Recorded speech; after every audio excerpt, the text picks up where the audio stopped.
she smelled the scent of Roadhouse whiskey on his breath. 9 months later, on September 21st, 1963, she gave birth to Carrietta N. White, whose surname would be taken from her father, despite the fact that Ralph was killed 6 months prior. There is a difference to this. I am using keyboard and mouse, as you could tell. Her daughter would be a carrier of the devil, but when it came time, she could not bring herself to do it, instead using the knife to cut the umbilical cord. She would try again 3 years later in 1966. Here's what went down. Mrs. White had long feuded with her neighbors, the Horan family, because their daughter Estelle would sometimes sunbathe in the backyard, which was within Margaret's line of sight. Mrs. Horan found this complaint ridiculous, and in retaliation bought Estelle a new bikini and encouraged her to use it whenever she liked. So 3-year-old Carrie wandered over to a sunbathing Estelle one day and posed the question. I'm sorry, that was too easy not to do. When Estelle explained the concepts of breasts to her, Carrie wished that she could get them too, because her mother had taught her that good girls don't get them as part of her wacko religious beliefs. Estelle tried to explain the truth to Carrie, but not before Margaret came out and started screaming at her, to the point that Estelle started to get into it with Margaret. Mrs. White was clawing at herself, grinning and drooling, in what she saw as punishing herself to make up for what Carrie had seen. This kind of self-destructive behavior warped Carrie's mind from a very young age and caused her to have an imbalance in her brain as she grew older that would eventually lead to violent outbursts of her own. She drags Carrie into the house and forces her daughter to go into the closet to pray, which Carrie strongly disliked because the religious imagery scared her. So she did what any kid would do and threw a fit. However, Carrie White was not like any other kid. She was born with a special gene that researchers would later refer to as the TK gene. TK was an acronym for telekinesis, the ability to move objects at a distance via the use of mental power. Both of Carrie's parents had this gene, but it was recessive in her mother, so it only showed up in Carrie. Carrie's grandmother was also supposedly a fire starter, an ability that would be explored more in another Stephen King novel, but it's not known if the gene for this is the same as the gene for TK. The neighbor, Estelle, heard Carrie's screams emanating from inside the house, suggesting that Mrs. White was likely abusive toward her from a young age, and this is what set Carrie's telekinesis off. It started when a huge chunk of ice was pulled down and thumped against the White's roof. Then it was several chunks of ice, and keep in mind, this is happening in the middle of August. The ice stopped, and Margaret started screaming again. That's when the White's kitchen table went crashing out the window, a small sample of the magnitude of Carrie's power. She brought down a rain of stones upon the house. Neighbors watched as they burst through roof shingles, punching holes through the ceiling. The stones consisted of chunks of granite which only came from the White's property. The stones that didn't hit the house left small craters in the backyard. The event became known by the neighborhood as the Rain of Stones, and I think it's no mistake that it was triggered by Carrie finding out about the pubescent development of breasts and her mother punishing her for it. Carrie's powers would be fully unleashed when she herself reaches the age of her budding adulthood, so there seems to be a comparison going on between sexual awakening and telekinetic awakening. It wouldn't be the last time that Stephen King would make a similar comparison, as you know if you've seen my horror history on Beverly Marsh from It. It seems that Carrie started going to public school in 1st grade. This may have coincided with her mom getting a job at the Blue Ribbon Laundry when the insurance money from Ralph's death had run out. Carrie is described as a chunky girl with pimples. None of the movies hold true to this description, probably because her beauty is supposed to blossom by the time of the prom, and you can do that in a book, but in a movie, your best bet is just to hide her looks until the prom scene comes around. Carrie did not get along well in school though, and quickly became a social outcast. This was most likely due to her psycho mother, and the fact that she was forbidden from taking part in most social activities. She also had a few particularly nasty classmates like Christine Marginson and Helen Chires. This resulted in years and years of bullying from the other girls. In grade school, Carrie went to a Christian youth camp where they would short sheet her bed, hide her underwear, and put a snake in her shoe. There's a snake in my boot! And pass around a love letter addressed to Flash Bobby Pickett that they'd found in Carrie's possession. If you're wondering who Flash Bobby Pickett is, I don't know where the name Flash comes from. That seems to be exclusive to Carrie, but Bobby Pickett is the guy who wrote the Monster Mash. And if you're wondering what the Monster Mash is, it was a graveyard smash. And if you're wondering how it became a graveyard smash, it caught on in a flash. Okay, maybe that's where Flash comes from. Carrie had to be brought home from camp a week early. On her first day of grammar school, she was laughed at for a prank at lunch. As you can probably imagine, the torture from the other kids and the abuse from her devil-paranoid mother would continue as Carrie moved on to the next layer of hell, commonly known as middle school. There's a lot you can learn here on horror history, but if you really want the full Stephen King experience, you gotta check out the novel. There are so many characters, interviews, and snippets from articles within the world of Carrie that you're missing out on if you don't. The best way to enjoy Stephen King's Carrie is with Audible. Well, I don't care about keyboard and mouse, guys. Well, I'll show you how to turn it on. You have to plug in your keyboard and mouse, you go to options, option you for go that to person you care keep, about or for yourself. Now you is go the to best time to do general it with a special and you offer, turn it on. 15% off your first It's ebook. locked because I'm in a Access an game, unbeatable so you selection can't of change. audiobooks, including What bestsellers, I don't get mysteries, is how thrillers, and of to course, you interact choose with 3 stuff, titles every you month. normally One press audiobook F. I includes 2 changed exclusive F months to of melee Audible and that you E to can't pick hear up. anywhere else. Listen on any And device, also, anytime, anywhere with the Audible app. It's great to for crouch commuting, is C, gym, to lay work, and down holiday it's travels. With Audible, left you'll also crouch. enjoy easy audiobook exchanges and your own audiobook Yeah, left library crouch. you keep forever, even if you cancel. Right now, for a limited time, you can get 3 months of Audible for just $6.95 per month. That's more than half off the regular price. Give yourself the gift of listening. For more, go to audible.com/CZ'sWorld.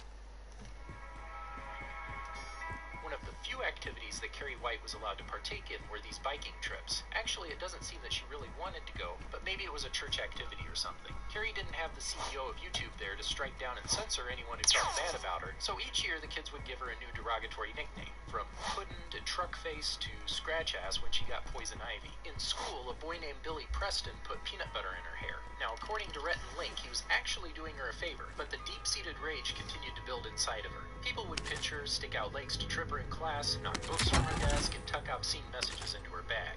In high school, Chris Hargensen prank called her, asking if she knew how to spell pig poop, and then spelling Karrie, which I have to say is not even that good of a prank call, but I guess this was before iconic masterpieces like Arnold Schwarzenegger prank calls travel agency and keeps asking about the guy they lobotomized. May I have your email address, please? Yeah. What do you mean we? In order to book this, may I have your email address, please? What about the guy you lobotomized? Did he get a refund? What guy? I can't. The bullying from her classmates was maybe the least of Carrie's problems, though, because she had to deal with the abuse of her mother at home. Carrie would have to endure cruel punishments that she didn't deserve, like being locked in the closet for an entire day after stealing a 49-cent plastic ring, and another time when her mom found a picture of Flash Bobby Pickett under her pillow. Guess she really likes the Monster Mash. At one point in 7th grade, she seemed to try to call out for help when she turned in the following as poetry assignments in English class. Jesus watches from the wall, but his face is cold as stone. If he loves me, as she tells me, why do I feel so all alone?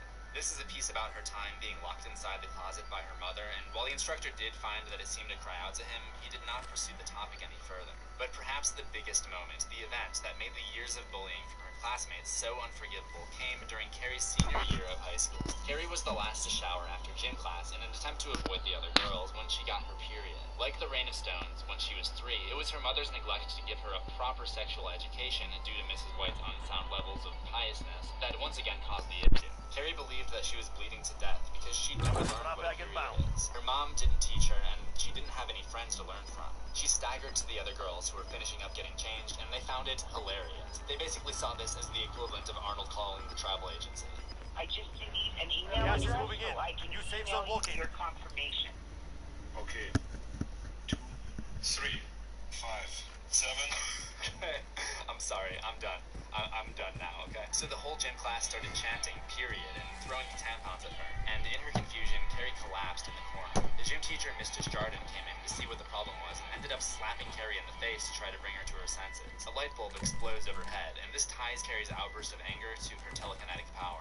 Once Ms. Desjardins realized that Carrie didn't know what a period was, she tries to comfort her and get the other girls away. She ended up having to explain the concept of menstruation before getting Carrie cleaned up and taking her to the office of the assistant principal, Mr. Morton, where he files an accident form and decides to give Carrie the rest of the day off. Mr. Morton repeatedly calls her Cassie instead of Carrie one too many times, and she snaps at him. "That's not my name," she screams suddenly. Mr. Morton recoiled, and Ms. Desjardins jumped as if struck from behind. The heavy ceramic ashtray on Morton's desk, it was Rodin's thinker with his head turned into a receptacle for cigarette butts, suddenly toppled to the rug as if to take cover from the force of her scream. Butts and flakes of Morton's pipe tobacco scattered on the pale green nylon rug. Like the light bulb, this is another example of the fervor of her telekinesis matching the anger pent up inside of her, and with years and years of bullying and being laughed at, she had a lot of anger on hand to dish out pretty much at will, which we see shortly after she walked home. During her walk, she thinks violent thoughts about Chris Hargensen bleeding to death and rats crawling all over her. At this point, Carrie is fed up with having endured 17 years of harassment. There's only so much that a person can take, so it's understandable that her thoughts would turn dark. But what makes this scary is what happens next. Carrie demonstrates a willingness to use her powers to harm those who oppose her. A 5-year-old boy riding his bike on the street makes fun of her and calls her Creepy Carrie. Creepy Carrie! Creepy Carrie! So that little f***er gets air yeeted right off that bike.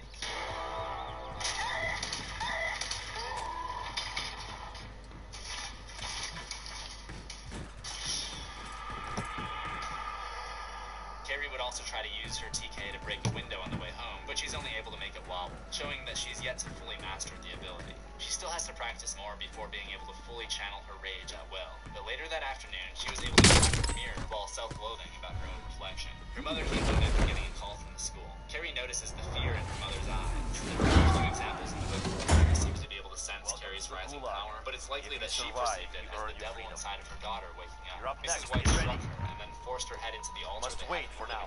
Demanding her to pray for her sins. She insisted that she had not sinned. This was a turning point for Carrie, because up until now, she had no reason to believe her mother's lies. She was also about to graduate high school and didn't want to live under the harmful hand of her mother forever. And that's why I think she chooses this occasion to You win fight this back. fight and you return to the front line, but if you lose, you're done. Earn your way out. As Margaret tried to pull her daughter away into the closet, Carrie refused to go quietly, raising her voice and using profanity against her. Again, there is evidence of Margaret's Sending you eyes. back Carrie to threatens base. to make the stones come again. They hit us Remembering hard the that offers time. that had We will occurred when settle she was the score. 3, and her mom calls her a swallow to death before dragging her in the locker room. This was probably the most she had ever fought back against her mom, but I think that's because of her rising fear. The punishment is not as severe as Carrie might have thought. Carrie even thinks that her mama may have been afraid that she'd blow the closet door right off of its hinges if she was kept in for too long. Carrie took a little bit of time off of school and used it to further hone her telekinetic abilities. She would practice at home in her room by picking up the foot of her bed and placing it back down. Her heart pounded with excitement as she did so, and at night she would dream of sending stones after her mom and the kids that bullied her at school. When she goes back to school, she keeps to herself even more than usual, hoping to avoid being the subject of laughter and gossip about what happened. But that Thursday, after her 5th period study hall, she received a surprise visit from a boy she was attracted to, Tommy Ross. Tommy was the boyfriend of Susan Snell, one of the girls who had made fun of her in the locker room, but who was not otherwise normally a bad person. Tommy ended up inviting her to be his dates to the spring ball. This is the moment that I've been hyping up in every horror history to date, so pay attention. What happens next is kind of interesting. It's not entirely clear if Carrie is able to shine yet. Shining is an ability in Stephen King's writing, allowing people, most often kids, to read minds. She's able to do it by the end of the story, though. Her first instinct is that Tommy is tricking her, that he's only inviting her to humiliate her somehow. If she'd been able to shine, she'd know that his invitation was genuine. But perhaps she did shine, and she saw that Tommy didn't want to ask Carrie to the prom, which is also true because he was only doing it to please Sue, who felt bad about the locker room incident. For these reasons, Carrie rejects him at first, but he is persistent about it, and she worries that she's going to make him late for his next class, and she accepts. Check weapons That here. week, she goes into Holding town this and buys some fabric to make herself a dress. Sewing was one of the few hobbies her mom allowed her to have, so she was quite familiar with the Chamberlain Goldsworths where she bought her material. She had not yet broken the news to her mother, which caused her a great deal of anxiety and stress, which of course translated to telekinetic energy. She rolled a parked car using her mind, and I think some small that she was preparing herself for a night of revenge and destruction. On Saturday night, Carrie prepares herself to tell her mother of the prom invite, knowing that she is unlikely to approve. And she doesn't. Practice is over. The real fight begins now. Okay, the tea was only lukewarm, but you get the idea. As expected, Margaret orders her to go to the closet, but Carrie refuses, looking to make a statement. They get into a huge argument because Margaret sees this as the next step towards a path to the devil. To the blood come the bulls, like sniffing dogs. Bringing slow to fire where that smell comes from. Where the smell is that smell. Thunder. Listen, I know where they place when they're caught. I see it all right, but you're not going. Carrie tells her that she's tired of being made fun of and wants to start living with her classmates. She wants to live her own life, not be stuck living her mother's. Her mom calls her a witch, and I see that as another important step towards Carrie's breakdown. Even though her mother didn't treat her properly, she was still her mother, and Carrie knew no better than to look to and love her. Not to mention that she was one of the only people Carrie could actually talk to. If her mother started to oppose her, she would have nobody to go to the next time she is humiliated and be forced to turn down a darker path, and that day would soon come. Margaret retreated upstairs and began to say her exorcism prayers.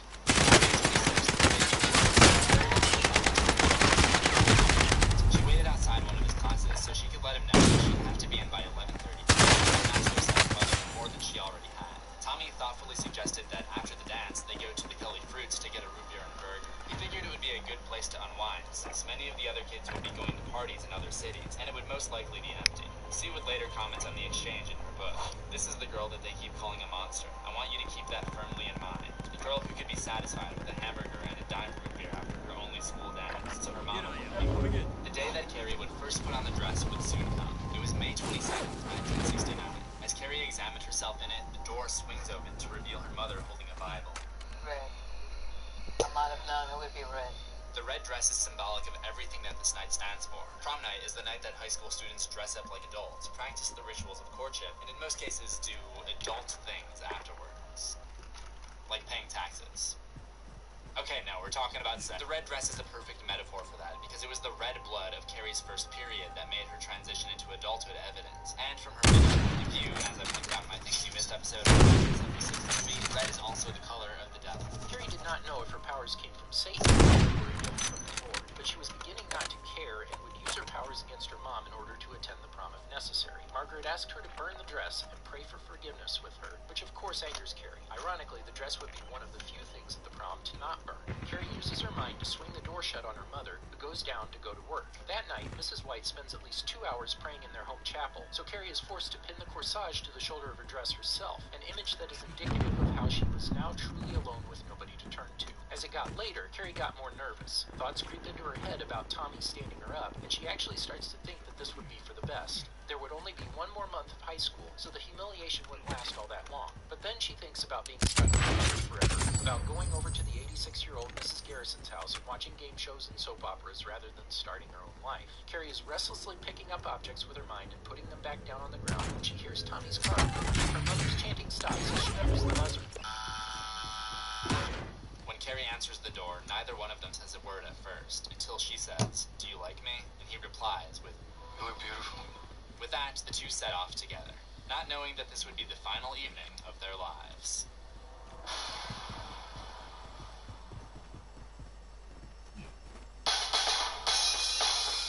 When Tommy Ross pulled into the parking lot, he asked her if she was nervous, and she said yes. But I think the next scene does a far better job of communicating how nervous she actually was. Everyone stopped to look at Tommy and Carrie as they entered the prom, creating a momentary silence that was only broken by Tommy's buddy George Dawson coming up and throwing a mocking insult about his appearance. Dawson lurched forward with his fists up, and for a moment Carrie felt stark terror. In her keyed up state, she came within an ace of picking George up and throwing him across the lobby. Then she realized it was an Dawson played well loved. Carrie was obviously very on edge. So she tries to calm her down by joking that she'll dance with Carrie if Tommy and George about her dress. As the four of them together, George is doing Flash Bobby Pickett impressions. What is it with this Flash Bobby Pickett? It's like the 3rd time he's come up. When they entered, Carrie found the dance to be glamorous, and there's a line where she specifically views the long flowing dresses on the dance floor to be like grace. Maybe that's a foreshadowing of all their impending deaths. As Carrie, Tommy, George, and Frida admire the mural, Carrie knew she'd remember the moment forever, but perhaps what she did not know was that forever would only be a few more hours. George takes Frida onto the dance floor, and Tommy and Carrie decide to sit down. One of the bullies, a girl named Norma, takes them to their table, asking about Carrie's dress as she does so. Norma comments on how different Carrie looks, the one time in her life when she actually fits in for a short while. But Carrie notices something of a secretive look on Norma's face, and that makes Carrie nervous, and for a good reason.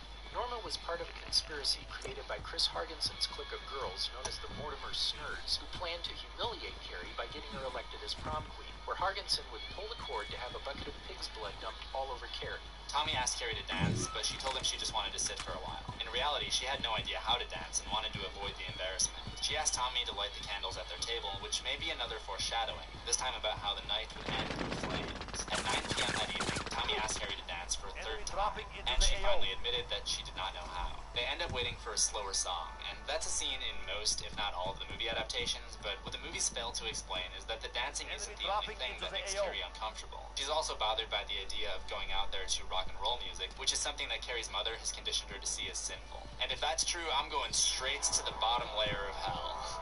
I probably am anyways, let's be real. They go around to talk to some of the other tables, and Carrie sees people bringing out the king and queen thrones, and she thinks that they're beautiful, and imagines her and Tommy winning the crown. Maybe this was just her imagination running wild, because she's obviously not going to be a popular choice without intervention, but maybe this was actually her shining and seeing a little glimpse of the future, where they're victorians. When they get back to the table, Tommy goes to get her a little bit of punch, and Carrie sees the gym teacher, Mr. Jardin, tells her about her own experience at the prom, how she had been taller than her dates, how the corsage he had given her had clashed with her gown, and how the broken tailpipe on the car made a horrible noise. What's up, guys?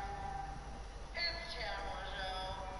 but that she still found it to be a magical night. I only bring this up because they've changed the story in literally every adaptation. I had a date with the captain of the basketball team. He was 6 feet 7 inches tall. Anyway, we went in his pickup truck, which of course broke down, and we had to get out and walk the last half mile to the prom. My date brought his like James Bond. He sounds like fun. Yeah. They arrested him. I didn't have anybody to dance with. Spent the entire night alone until my father picked me up. Anyway, Carrie tells Mr. Jardin that she couldn't quite tell her how the prom made her feel. Tommy comes back with the punch, and Carrie thinks that the encounter with Mr. Jardin was her way of saying she's sorry for everything that happened in the locker room. At 9:30, the class president, Vic Mooney, who would be one of the few survivors of the Black Prom, announces the opening of the ballots for Prom King and Queen. Carrie is surprised to see her and Tommy's name on the ballot, which Tommy explains is the school voting for single candidates and their dates getting shanghaied into it. Tommy suggests that they vote for themselves, and Carrie giggles. When she does so, she's surprised at the sound of her own laughter, which is one of those things she's never had friends, so she's never really laughed, even in her entire life. And but it was before this video, so there were less reasons to laugh in the world. While filling out the ballot, she accidentally hurts herself as the pencil breaks in her hand. Like the small candles, I think the small amount of blood that's drawn is a tiny preview of the splashdown. The Honor Society collects the ballots, and the students watch as two piles stack up higher than any of the others. And eventually it is announced that UN High School has had its first ever tie. 63 votes for Frank Grier and Jessica McLean, and 63 votes for Tommy Ross and Carrie White. They decide to hold a runoff ballot to determine the winner. This time, Carrie begged Tommy not to vote for them, perhaps sensing that something was going to go wrong. But Tommy had promised Sue to try to give Carrie the best night possible, so he elects to try to vote her in anyways. It was 10:07 p.m. when the secondary ballots were collected, and again, it looked like it was going to be close. Tommy and Carrie end up winning by just one vote. Had Tommy listened to Carrie and held back his vote, perhaps the whole disaster could have been avoided. Okay, so I was actually curious about what would happen if it was a tie again, and I looked it up trying and to found give some Apex. school in Ohio that had their rules I'm posted just online. practicing They said on they'd also institute a this second game, vote if the initial poll is tied, Warzone, and then if that one is tied, there can be multiple because votes. So I I'm feel like using Arkansas is still computer well and math. just to Well, prevent Carrie for getting her in trouble at gym class. Ushers I'm wanted to use Carrie as lagging so honors freaking for hard. the school song. They took their place in front of the crowd, and everything had fallen into place for Christine Hargensen. And although she hesitates at first, she pulls the cord, which turns through the pulley and attaches to the 2 buckets of blood sitting on the rafters above the Prom King and Queen's ranks. ooh, that shot! Yes then. Because it's like my second day using it, like, it's sort of like my first time, because I played 2 games last, and that was only to get keybinds up. Soldier incoming. The 2 buckets clanged together, and one of them came down and hit Tommy in the head. And the winner by a split decision is the Buckets. Soldier incoming. Someone started to laugh at the noise that the bucket made when it knocked out Tommy, but it wasn't until Carrie opened her eyes back up, the only part of her that was not red, that everyone started to crack up. But they'd soon find out that Carrie White would be one to have the last laugh. Miss Desjardins ran up to her aid, and although she was not laughing on the surface, Carrie could hear the giggling reverberate through the gym teacher's head, so she uses her TK to push her aside, and she was crashing into the wall. Carrie ran through the crowd where someone tripped her. She crawled away and ran out of the gym, out of the lobby, down the stairs, and outside of the school. With the laughter behind her now, Do you have Warzone? tangled and fell into the grass. The whole thing had only been about 2 minutes. She was filled with tears, and her first instinct was to return home to her mother in shame. And had Mrs. White treated her daughter better, that may have been the end of it. But then again, if that had been the case, probably none of this would have happened. Carrie thinks about the cause and about how long she would have Soldier been in incoming. this time. About what her mother would do to her, and that's what made her snap. Just as she did with little Tommy Irving on the bicycle, Carrie decided to use her powers for evil.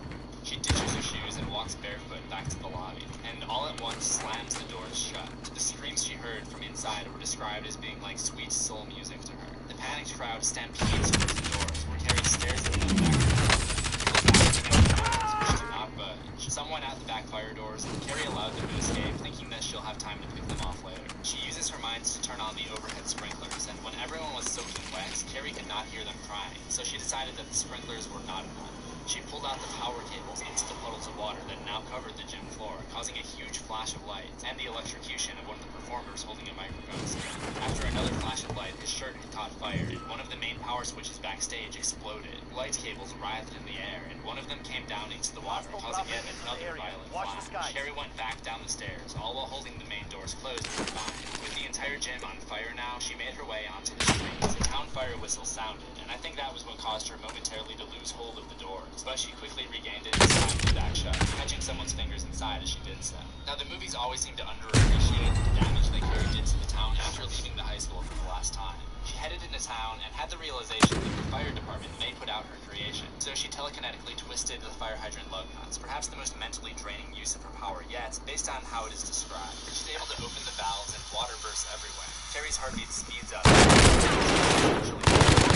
Water is a symbol that connects the shower scene where Carrie was hurt and humiliated to the rampage scene where Carrie pays that back to the entire town of Chamberlain. She goes to the grass plaza where she's seen trying to rub her hands clean on the side of her dress, and she opens a few more fire hydrants before heading up to the gas station, Teddy's Amica. When she got there just before 11 o'clock, she removed all of the nozzles and then poured gas onto the ground until someone unknowingly dropped a cigarette. This caused a massive oil tank explosion, which killed off one of the police officers on duty that night who happened to be nearby. Shortly after, at 11:12 p.m., Carrie had the entirety of the Her next target was the other gas station in town, Tony Sitko, which exploded at 11:15. The blast was so big that it temporarily lit up all of Summer Street in what looked like daylight. This was followed by another secondary explosion. Her progress was slowed a little bit, but not halted when she stepped onto a broken bottle in the street, causing her foot to bleed. This is a small reminder that she is human, despite her terrifying powers, and that she too could be hurt and bleed just like anyone else, something that would soon come into play. She arrives at her next destination at 12:06 a.m. on the morning of the 28th, where she's able to use her minds to locate and open the gas main underneath Jackson Street.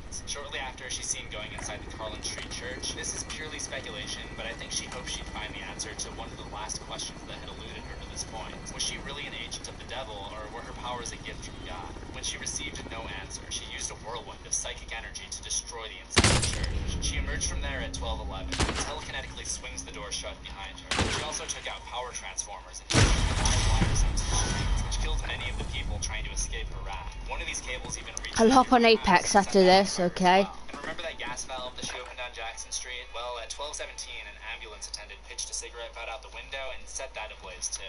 See, if the regular dangers of smoking were not enough to deter you, take Chamberlain, Maine in 1979 as an example. The damage could have been basically cut in half if people weren't lighting up. And this guy was an ambulance attendant. He's literally supposed to keep people healthy. Why does he even have a cigarette? It was not long after that when prom turned into homecoming, because Carrie found herself back at the door of the small house on Carlin Street. The lights were entirely shut off when she arrived. The only illumination came from the raging fires approaching from the top. Objects fell from the walls as she got close, and when she arrived, she blew all the living room windows outward and slammed the kitchen door. Carrie is described to this point to have completely lost touch with her humanity, but being back in the presence of her mother may have brought her back down to earth a little bit. Either that or she was starting to realize the severity of what she had done, because when she stepped into the house, she was trembling and whispering out for her mama. Her dress was in tatters. Like the poem she handed in back in 7th grade, her return home had a deeper meaning than what was on the surface. But the mother and daughter were so mentally unhinged at that point that there was only one inevitable outcome.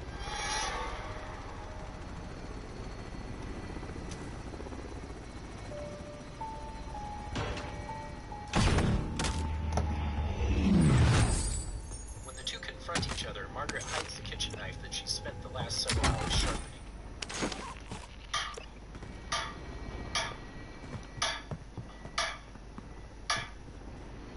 Yeah, calm down, Margaret. She tells the story of Carrie's conception and the pregnancy, how she planned to slay the devil inside her when Carrie was born, which drives her crazy. She channels her telekinetic anger into the plates in the kitchen, which they both hear exploding. Carrie admits that she had come home to kill her mother, and her mother had planned to kill her. As with Margaret's plans to kill Carrie upon her birth, Carrie was unable to follow through with what she planned to do to her mother and begged for help. I think many people would argue that Carrie was not a monster, but rather a victim of her own circumstances. And if there's any evidence of that, this part is probably an example. Margaret asks her to play with her one more time. When Carrie bows her head, Margaret brings the knife down over her. Carrie seems to sense this at the last moment and mentally moves the trajectory of the knife, which ends up going into Carrie's shoulder. It's got to be one of the coolest instances of telekinesis that I've seen anywhere. She tells her, "I'm gonna give you a present, Mama," and then she looks into her chest and slowly brings her mother's beating heart to a stop. I just think that's so metal, because there's basically nothing you can do to defend yourself against that. Carrie could not stick around long though, because the flames from the fires in town had spread as close as next door, and the roof, which she had already destroyed one time 14 years ago with the stones, was starting to ignite. Carrie slipped out the back door. She was still losing blood from where her mom had stabbed her, but she felt like there was one more thing she was supposed to do. She crosses through backyards, and when she can no longer walk, she crawls up an embankment, not stopping until 1:15 a.m., when she arrived at a roadhouse known as the Cavalier. A bunch of people were going to the Cavalier after. It's even suggested in the text that this could be the same roadhouse where Ralph White had stopped the night that Carrie was conceived, and she'd crawled all of this way to come destroy it. But her main motive, most likely, had more to do with who was at the Cavalier. Chris Hargensen and her boyfriend, Billy Nolan, who had helped set up the buckets of blood. They had just heard about the disaster and gotten into the car to flee when Billy turns on the headlights and screams because Carrie White is standing there with a crazed look on her face. Instinctively, Billy just floors it, and as they approach, they hear the words, "Carrie, Carrie, Carrie." It seems that when Carrie's sanity snapped, so too did keep her shine inside of her own head. Most of what we know about her rampage through the town obviously doesn't come from Carrie firsthand, but those who encountered her and lived to tell the tale could hear her thoughts as if she were no longer a radio, but now a radio station. It's never spelled out for us how exactly this works in the book, but there is one point where Sue seems to believe that the zone of Carrie's influence was shrinking as she was starting to die. If the unscrewing of the fire hydrants wasn't Carrie's most impressive feat, then what would come next definitely is. She spun the car around in a half circle and sent it flying into the Cavalier. Billy is thrown through the windshield, and Chris crumbles against the dashboard before the vehicle explodes. That seemed to take up the rest of Carrie's remaining energy. She laid on her side, panting, trying to drag herself across the parking lot. She felt that nothing else would matter as long as she could turn herself over and see the stars one last time before she died. But she did not even have a chance. The one girl who tried to give Carrie that one good high school experience at the prom, the one person who actually had her best interests in mind. Sue turned her on her back, her final wish fulfilled, and Carrie moaned and asked to use them. When she finds out that it's Sue, Carrie accuses her of being in on the trick, to which Sue asks her to look inside her and see the truth. Carrie does so, scanning the library of Sue's mind. The concept of the medical warehouse noise is consistent with some of King's later writings on capturing Dr. Sleep. Carrie searches through all of Sue's thoughts and memories, but finds no evidence of the plan to sabotage her at the prom. With that last little piece of mind, Carrie pulls back out of Sue's head. But in what I can only imagine is kind of Newton's third law, Sue gets sucked into Carrie's mind against her will, and perceives her final thoughts. She hears Carrie crying for her mother. Her last conscious thought is, "Mama, I'm sorry. Where?" Before fading out into the black. Carrietta White's official time of death is recorded at May 28, 1979 at 2 a.m. Carrie was one of King's most misunderstood characters. If you read the book, you get a better understanding of how Carrie was just a normal girl, and she's pushed into being outcast by everyone around her. And the idea of her telekinesis and mind-reading